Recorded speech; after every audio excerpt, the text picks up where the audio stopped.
In the corridors of America's schools and increasingly online, an estimated 1 in 3 children has been bullied.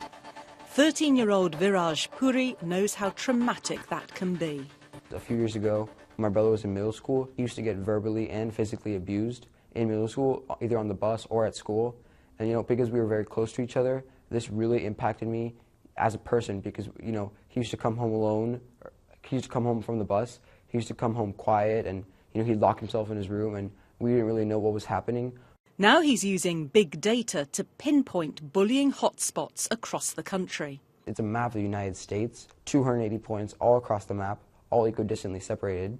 And through using algorithms from social networking websites like Twitter, Facebook, and Google+, we've been able to narrow down kind of where bullying would occur the most on the map in specific districts and areas. So on the map you can see that in the eastern coast metropolitan areas, like in Virginia, DC, and New York, there's a lot of bullying there. In the last year alone, Twitter users have doubled from 100 million worldwide to 200 million, and the information generated by all those tweets, including their location, is publicly available, creating a new tool to peer inside society. When Hurricane Sandy devastated the East Coast in 2012, big data analysts used social media to map the country's emotional response. The blue blobs represent positive reactions, the red negative.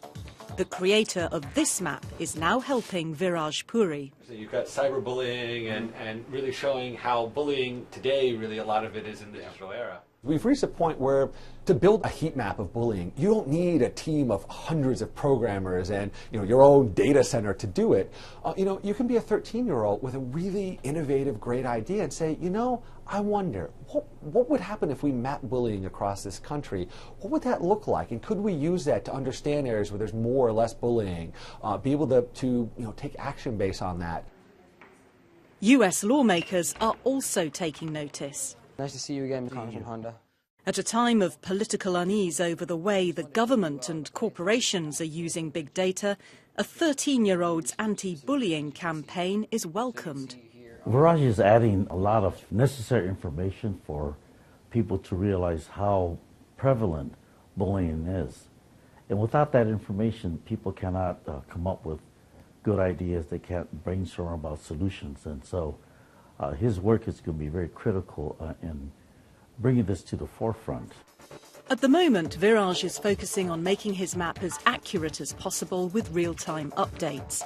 But further developments in technology may eventually enable him to predict bullying hotspots, helping the authorities to intervene. Even if I save just one person from committing suicide, I believe that's a big difference right there.